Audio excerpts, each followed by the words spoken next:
അമുസ്ലിമായ ഒരു വ്യക്തി വന്നുകൊണ്ട് ഒരു മുസ്ലിം പണ്ഡിതനോട് ചോദിച്ചു, എന്തുകൊണ്ടാണ് ഇസ്ലാമിലെ സ്ത്രീകളെ അന്യപുരുഷന്മാർക്ക് കൈ കൊടുക്കുന്നതിൽ നിന്ന് വിലക്കിയിരിക്കുന്നത് എന്ന്.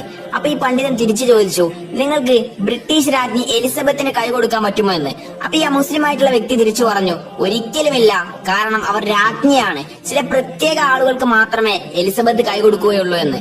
അപ്പൊ ഈ പണ്ഡിതൻ തിരിച്ചു പറഞ്ഞു, ഇസ്ലാമിലെ സ്ത്രീകൾ എല്ലാവരും രാജ്ഞികളാണ്, അവർ അന്യപുരുഷന്മാർക്ക് കൈ കൊടുക്കുകയില്ല എന്ന്. അപ്പോൾ അമുസ്ലിമായ ആ വ്യക്തി വീണ്ടും ചോദിച്ചു, എന്തുകൊണ്ടാണ് ഇസ്ലാമിലെ സ്ത്രീകൾ ശരീരം മുഴുവൻ മറച്ച് നടക്കുന്നത് എന്ന്. അപ്പോൾ ആ പണ്ഡിതൻ പുഞ്ചിരിച്ചുകൊണ്ട് 2 പലഹാരങ്ങൾ എടുത്തു. അതിൽ ഒന്നിന്റെ കവർ പൊട്ടിച്ചും രണ്ടാമത്തതിന്റെ കവർ പൊട്ടിക്കാതെയും നിലത്തേക്ക് വലിച്ചെറിഞ്ഞു. ശേഷം ആ വ്യക്തിയോട് ചോദിച്ചു, ഇതിൽ നിന്ന് ഒന്ന് തിരഞ്ഞെടുക്കാൻ പറഞ്ഞാൽ നിങ്ങൾ ഏതായിരിക്കും തിരഞ്ഞെടുക്കുക? അപ്പോൾ ആ വ്യക്തി പറഞ്ഞു, തീർച്ചയായും കവറുള്ളത്, കാരണം അതിന് യാതൊരു കേടുപാടുകളും സംഭവിച്ചിട്ടുണ്ടാകില്ല എന്ന്. അപ്പോൾ ആ പണ്ഡിതൻ പറഞ്ഞു, അതുകൊണ്ട് തന്നെയാണ് ഞങ്ങൾ ഇസ്ലാമിലെ സ്ത്രീകളെ അങ്ങനെ സംരക്ഷിക്കുന്നതും. അവർ ആർക്ക് വേണ്ടിയാണോ ഒരുങ്ങുന്നത് അവർക്ക് വേണ്ടി അവരെ സംരക്ഷിക്കുന്നത്.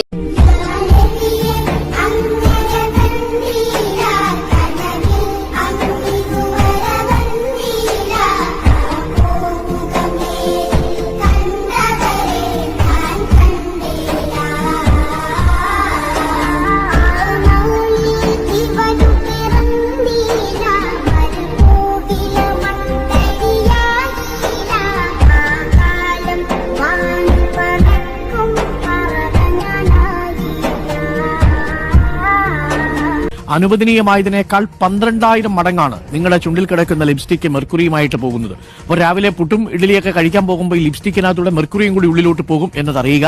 നിങ്ങൾക്ക് നഷ്ടമാകുന്നത് ചിലപ്പോൾ ഒരു നോട്ടം അല്ലെങ്കിൽ ഒരു ചിരിയായിരിക്കും. പക്ഷേ നിങ്ങളിത് വാരി തേച്ച് പുറത്തു പോകുമ്പോൾ നഷ്ടമാവുന്നത് നിങ്ങളുടെ ചിരിയാണ് എന്നുള്ളത് നിങ്ങൾ മറക്കാതിരിക്കുക. കിഡ്നിയിൽ ഇവരൊക്കെ അടിച്ചു പോയിട്ട് പിന്നെ എത്ര ലിപ്സ്റ്റിക് ഇട്ടെന്ന് പറഞ്ഞിട്ടും വല്ല കാര്യമുണ്ടോ? അപ്പോൾ പ്രത്യേകം ശ്രദ്ധിക്കുക. ഡോക്ടർ പറഞ്ഞതാണ് അതിലെ പ്രധാനപ്പെട്ട കാര്യം.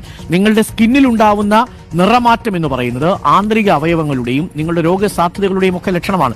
അത് ലിപ്സ്റ്റിക് ഇട്ടും പുട്ടിയടിച്ചാലും മാറുന്നതല്ല എന്നത് പ്രത്യേകം നിങ്ങൾ ശ്രദ്ധിക്കേണ്ടതുണ്ട്. ആധികാരികമായ പ്രൊഡക്റ്റുകൾ മാത്രം നിങ്ങൾ ഉപയോഗിക്കുക. നിങ്ങൾ കുറച്ചുകൂടി കെയർഫുൾ ആവുക. കുട്ടികൾക്ക് ഒരു കാരണവശാലും ഈ പറയുന്ന പുട്ടിയടിച്ച് ലിപ്സ്റ്റിക് ഇട്ട് കൊടുക്കാതിരിക്കുക എന്നുള്ളതാണ്. അപ്പോൾ പഴയ കുട്ടികളുടെയും പോൺസിന്റെയൊക്കെ മണം ഒന്ന് നിങ്ങൾ മനസ്സിൽ വരുന്നു. അത്ര മിനിമലിസ്റ്റായിട്ട് മാത്രം നിങ്ങൾ ജീവിക്കാൻ ശ്രമിക്കുക. ജീവിതം കുറച്ചുകൂടി മനോഹരമായി തീരുമെന്നേ. ഇതേപോലെ ലിപ്സ്റ്റിക് ഒന്നും ഇല്ലെങ്കിൽ പോലും നിങ്ങളൊക്കെ സൂപ്പർ അല്ലേ?